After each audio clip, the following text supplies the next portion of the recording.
Impact Brixton is a community and conscious-driven co-working space in the heart of Brixton. We offer registered business address, offices, hot desking, event spaces, meeting rooms, and lots more facilities. Over the next few years, we aim to support 10,000 people and businesses to realise their passions and impact the broader community through our free educational programmes and events, IBU being one of them. This is our Lunch and Learn, where we have educational workshops. We deliver these online and offline once we're open again, and the content is for personal and business development. At the moment, we are running a competition to win 6 months free membership to Impact Brixton. All you have to do is follow us on Impact Brixton's Instagram page, subscribe to our YouTube channel at Impact Brixton, and subscribe to our newsletter, which you'll be able to find details of at impactbrixton.com. Today, we are joined by Clayton M Cole, FRSA. He will tell you what that stands for. He's the founder and managing director of PRMS Limited, a late payment management company based in the City of London. Clayton trained as a legal executive and mediator and has worked in a private practice, local authority, central government, as well as an in-house lawyer. Clayton is also the host of Mr. Coke's Casebook video series, highlighting historical cases and the lessons learned, and the Cashflow show podcast, where we talk to a business owner or entrepreneur and hear the tales of the origins of their business, their successes and failures, and their future in the business world. Without further ado, I will hand over to Clayton. Thank you for joining us today. Thank you, Lolly. It's really glad to be here and really appreciate the support and the invitation. First of all, I'd like to thank yourself, Lolly, for inviting me on behalf of Impact Brixton, and also Selena Charmaine Dyer for making the introduction possible. I really appreciate that. Thank you. That's the power of networking, which we may come on to a bit later on. First of all, when I was invited to do this presentation, I was invited to provide a catchy title. However, in the work that we do, nothing is catchy. Nothing is catchy whatsoever. So I did consider something direct, such as, if you don't sort yourself out, your business will go to the wall. But I felt that was a bit too aggressive. So I thought, well, this is going to go wrong. So I thought, that's not going to work. So instead, we settled for COVID-19 or Brexit, how to avoid late payments in your post-lockdown business. So that sounds a bit better. It's not as good as my original title, but it's a lot less confrontational. So before we start, how many people, by a show of hands, before that I can see, are business owners? Okay. So everybody's a business owner. That's great. So, and how many years, if you're on mute, you might be able to just use fingers, but how many years have you been in business? Less than 5 years? Somebody's got 8 years there. Somebody's got 4 years there. 9 years. Okay. So you're quite experienced in business. So you would have had your startup process. You would have had your startup business, and you would have basically invoiced at some point during that time. So that's a good start. It's always tricky when you present that question and you find that the whole room's full of startups and they've never issued an invoice in their life. So it doesn't work as well. So, but no matter how long you've been in business, I want to let you into an open secret. Most businesses don't fail from having a bad idea or bad management. Those factors make a difference to a business. However, the difficulty is the factors do contribute to the failure of some businesses, but what usually kills business is cash flow. Nothing more, nothing less. I think Charlie Mullins from, the plumbing company, Pimlico Plumbers, basically once said at the end of the day that as far as he was concerned, nothing else killed a business like cash flow. If you're not getting any money in, that's the end of your business. And that's really what the failure for most businesses is. What we'll do during the presentation is discuss these issues, as well as highlighting why financing is a good short-term fix, but can become addictive in the long term. And which is always important, because we as a business always try to give everybody a complete overview of what options are open to them as a business. Because as far as we're concerned, cash is king, But the problem is many businesses ignore the obvious signs that indicate that they are not going to get paid and ultimately that their businesses will fail. We need to talk about. So after we've done highlighting in terms of why financing is good, we'll then close off with some strategies to help you minimize the risk of late payments in your business. And that should be helpful in order for you to take away. Some people are staying for the question and answer a part of the program. And if that being the case, they can then ask direct questions as to what they want to achieve in their businesses going forward. But let me start off with a story because it's always helpful to do that. Here's a scenario from the not too distant past. I'm standing at a networking event, and we all remember those vaguely, even though most of we haven't been to a networking event for many years or many months. It feels like years. But I'm standing there as I usually do. I've got a glass of wine in hand. I've got a business card in hand. I'm trying to grab the person with the canapes in the other hand, and I'm trying not to talk with my mouth full. Yeah, a bit of a hot mess, really. But I tell the person that I'm talking to, guess what? I manage a late payment company. They usually do one of two things. They either pretend that they really want to talk to me, or they try and dive off into the toilets when I'm not looking. It hurts my feelings, but yeah, I just, it's something I've got to live with. It's a choice that I made, and I've got to deal with that situation. But whilst I'm saying that to them, if they're really trying to look as if they're interested, they'll say, "Oh, that's a really important job. Cash is really important to a business." And I'm saying, "Yes, it is." And then they say to me really quickly before they think that I'm going to reel them in, "Oh, I've got no debt in my business." And I said, "Okay, I didn't really ask you that question. I just wanted to just talk to you for the sake of talking to you." But then I then say to that person, "Guess what? Have you raised any invoices lately? Have you, put out done any work?" And everybody, when you go to a networking event, is always keen to tell you how much they've done and how well that they're doing. Have you noticed that you've never met somebody that says, "My God, my business is a mess, my life is a mess, everything's falling apart"? They tell you everything that's positive. So it's 9 times out of 10, I know the answer I'm going to get. I've raised an invoice. So what I tend to then do is this. I say, "You've raised an invoice. Do you know you've actually raised a debt?" Because until that invoice is paid, it is a debt. It's a liability. Because when a bookkeeper looks at your business, and when a bookkeeper looks at the invoices that have come in, the invoices that have come out, the ones that have been paid, the ones that haven't been paid, your unpaid invoice that you've raised is a debt in your business because it's not been paid. And then when you say that to them, they say, "Oh, I never really thought about it that way." But it's not as if it's a debt and it's so bad that you're going to call in the administrators, as if you were in a position where a Bella Italia or, that sort of situation. It's not as bad as that, but that's still a debt in your business. And that's something to think about. The more invoices that you're carrying, the more weight you're carrying in your business, the more debt you're carrying. And it's not about debt that you've borrowed from a bank. That's a completely different story. This is debt that you're carrying because you've not yet been paid. And if you've not been paid for 60, 90, 120, 180 days, that's 180 days worth of debt you're not getting money for. So you've got a problem. So that's something that I want everybody to pause and think about that for a little while. Because each invoice you raise, the quicker you get it paid, the quicker you will find yourself in a position where you are carrying less debt.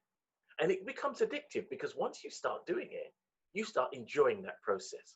So as far as I'm concerned, businesses for many years have felt that invoicing is the end of their journey. "I've raised an invoice, I'm a hero." No.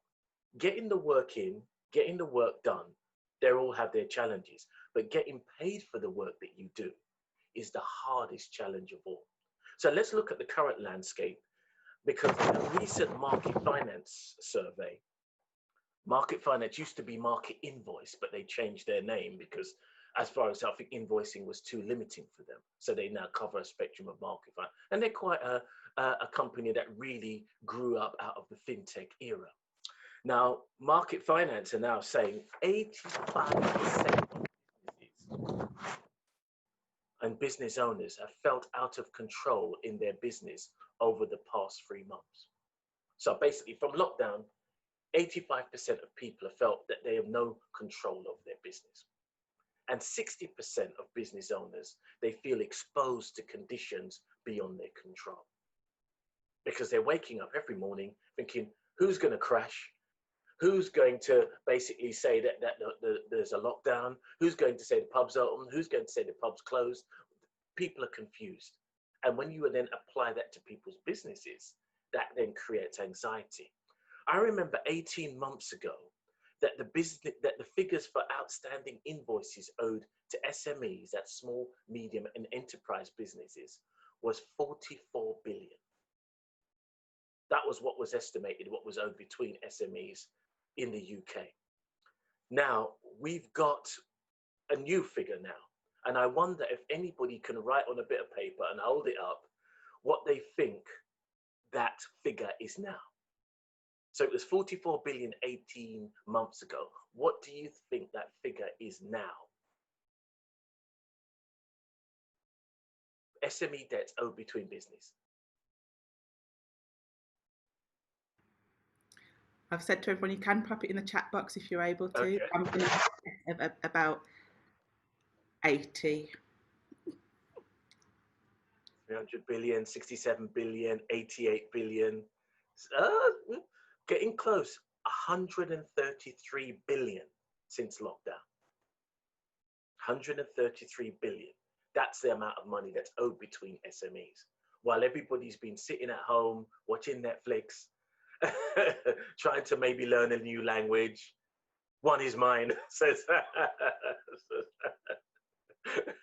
So, but there you have it. That's what's happened. So 3 times as much. 3 times as much. So I'll let you think on that while I move on to the next limb in our presentation, because there are 2 limbs. There's COVID-19 and then there's Brexit. Now, whilst I'm letting you think on that, let's talk about Brexit, because it truly is the elephant in the room. And sure as death and taxes, it's coming our way. There's no 2 ways about it. We cannot avoid Brexit because it's happening.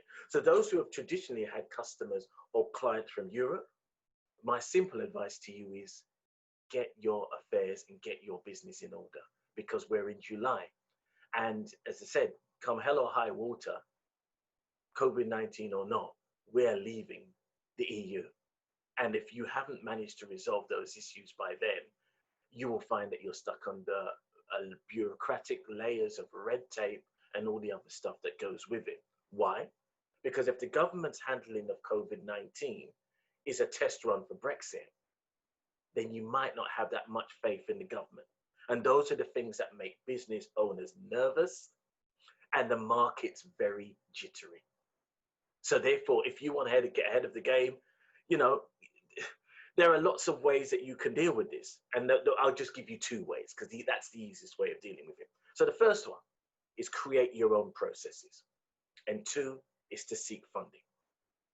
So I find that most businesses fail from the very first steps in business and the very first client they take on. And the reason why is that they have good ideas, but no processes, and especially no processes that effectively come together. And that's what you're in business for. If you're not getting paid, you're running a charity without a registered charity number. So therefore, there's no point in you. It doesn't make any sense. Sometimes I think business owners occupy a really fluffy area where they think it's all unicorn or rivers of beer and endless supply of Manolo Blahnik shoes, that, you know, if all this money is going to come to them and they'll be able to spend it. But it's never going to happen. These are what I would provide to be tips for people who are thinking to themselves, how can this presentation help me? The first thing I would always say to any business is have a terms of business. Have some terms and conditions. There are so many businesses that start off without even the basics. And the amount of times I've had people who've come to me and said, oh, I've got a business and, you know, we've invoiced such and such a person, but we've not been able to get anything. And I said, do you have a terms of business? Do you have some terms and conditions? No. So what is the fundamental process in your arrangement? What is your arrangement with that person? And that person then is basically in a position to say, we are doing business, we are contracting together. It's extremely important. If you don't have a terms of business, then you're relying on the terms of your client. So your client then takes control of that situation, which may not be in your favor. If your client's terms and conditions are they pay 90 to 120 days and all your bills are 30 days, you're going to lose your home, you're going to lose your cat, you're going to lose your dog, you're going to lose your partner, because you're going to lose everything because you're waiting literally another 90 or 120 days to get paid. So it's extremely important. So if you're, for example, a lot of cases ultimately end up in front of a county court judge. So if you're sitting there and he has to have that evidence in front of them, he can only go on the evidence that he has, or he or she can only go on the evidence that they have. So it's important that you have that to be able to say, sir, these are my terms and conditions. This is what I expected from the transaction. This is how I expected it to go. Things like that are very, very important in laying out what you expect from that business transaction. Now, in the chat box, if people can, how long do you expect to wait to get paid for a debt or an invoice that then returns into a debt? How long would you expect to get paid for that? 15 days, somebody says here. 14 days. I like your optimism. 30 to 45 days, getting more realistic.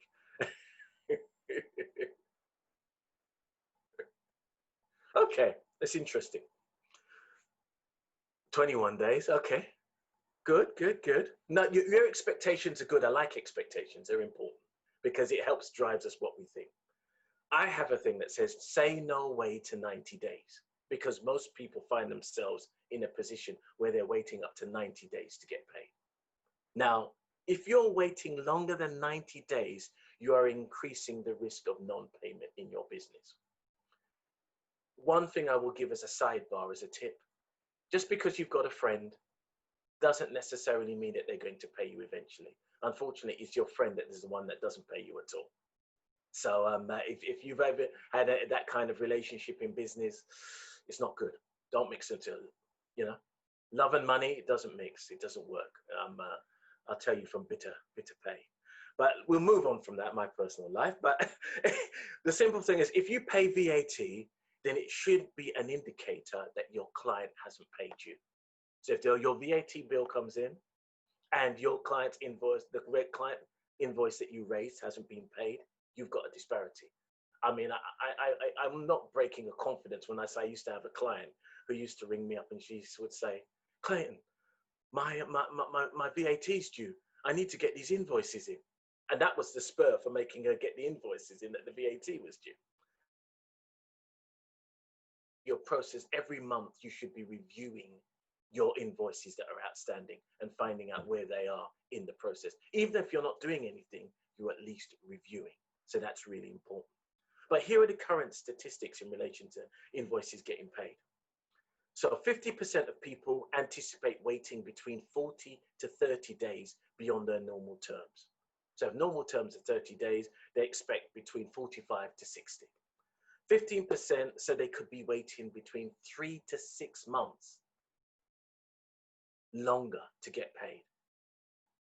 Every business waiting to be paid, on average, was owed £148,917 for work done pre-lockdown in March 2020.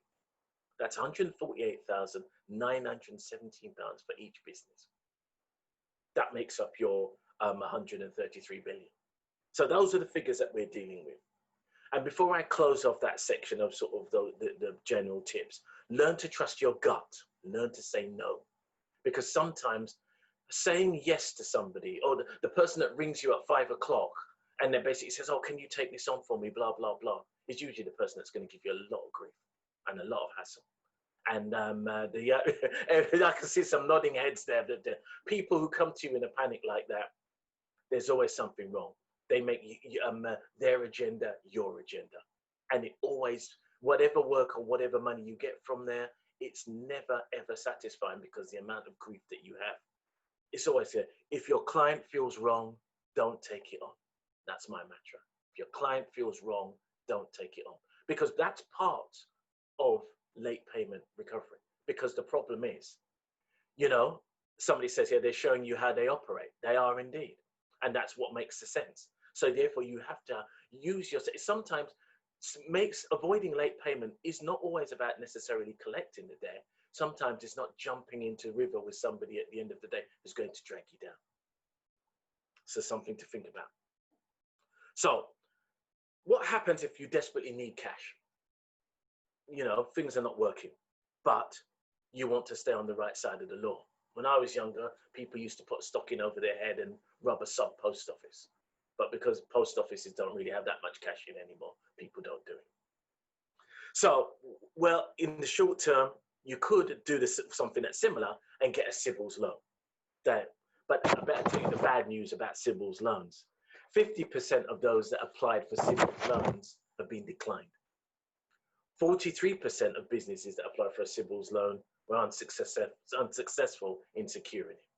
So that left 7 people who they probably went to the soup kitchen. I don't know what they did in their instance because they didn't get paid at all whatsoever. So that leaves you with other lending institutions, and invoice financing and invoice discounting. Those are beyond the scope of this presentation, but suffice to say, they give you 80 or 90% of your invoice up front. And it feels like magic. Imagine you produce an invoice, it turns into money. I wish I could do a magic trick that turns this into money, but I'm not. I can't do that. But that's what invoice financing or invoice discounting can look like. So, but the fact that you're getting that 10 or 20% off, you don't start to feel it until such time when you start to look at the numbers and a management consultant says, you've got all your invoices going through invoice financing or invoice discounting. It doesn't give you a true reflection of what your business is, because everything's already paid for you in advance. So that's what keeps that problem very much in your mind. So funding can be a good thing, but it should always be used with caution, because when it comes to all these CBILS loans, the government is expecting that 50% of them won't be paid back. So even if you won't be paying back, everybody who's in this room or in this chat room or on this Zoom recording, plus their friends and their friends and their friends and their friends, are basically going to be paying. And ultimately, people have to bear in mind, in 2006, this country finished paying for the Second World War. In 2006. So you can imagine that this pandemic is going to be paid for by your children, your children's children, and your children's children's children forever and ever and amen. So grabbing money that seems freely available is great until now the HMRC have got all your details. They know everything about you. So obviously that's the approach that they would probably then take on board. So you then have to be aware as a business of what you're getting into when you then start to loan money in terms of trying to use that as a means of dealing with a lack of credit or finance. Then moving forward, so we've discussed quite a few things, and I've had to sort of break it down to give space for comments and other things that want to be said. But looking back on what I've done, we've talked about how COVID-19 has changed the way that we do business. Things are different now, and things are going to be different going forward. But the old school rules apply, and that is cash is king, turnover is vanity, and profit is sanity. Cash is king, turnover is vanity, and profit is sanity. Because those things together means you've got a viable business. Brexit is unavoidable. It's completely unavoidable. It's happening. And a hard Brexit is where we're heading. So prepare yourselves, prepare your businesses. Don't worry about the pub this weekend. It will still be there. Worry about your business folding as opposed to the pub opening, because that's what will keep your business afloat. Wait no longer than 90 days. If your VAT is due, then your invoice is overdue. If your VAT is due, your invoice is overdue. Pre-lockdown, I read that 69% of businesses and business owners had sleepless nights because of their businesses. That's what kept them awake. And it keeps a lot of us awake in terms of business because we want it to run smoothly. But what that figure will be now is, I couldn't even tell you what it is, but 69% of business owners felt that they couldn't sleep because they were worried about their business. And that's where the difficulty lies. If you need help, get help. Don't sit on a situation which is not going to help you. Say to yourself, I'm going to open these brown envelopes or these envelopes with all of these things from the bank and sit down and start to make something. Because the problem with a lot of people is that the money that they need to make their business work is already in their business. It's in their invoices. And if you can't get those invoices yourself and you feel uncomfortable, get somebody else to do it. Because at the end of the day, that's why you've got a business. That's why you will outsource. So it could be us. It could be anybody that you choose, but you have options. And lastly, I suppose, use the resources that are open to you. Ask around, get recommendations, make connections. The internet isn't just for cat videos. It's also got good information on it, and you can then use that information to then basically support your business through a very, very, very trying time. So I'm coming towards the end of my presentation, and I should just say that I'm Clayton M Cole, and I hope you've enjoyed the brief presentation on behalf of Impact Brixton. Please feel free to connect with me on LinkedIn, because I'm on there quite a lot. And take a listen to our business podcast that Lolly mentioned before, the Cashflow Show, which is full of entrepreneurs who have basically started their business from the ground up. They tell all their stories about what happened to them, where it all went horribly wrong, and the days when it started to go right. You can find us on Apple Podcasts, Google Podcasts, and Spotify. And we're also on socials such as Twitter and Instagram. And thank you for listening. Take care. And remember, it's rough out there. Cheers. Thank you, Clayton. Thank you to those of you that are watching us on YouTube.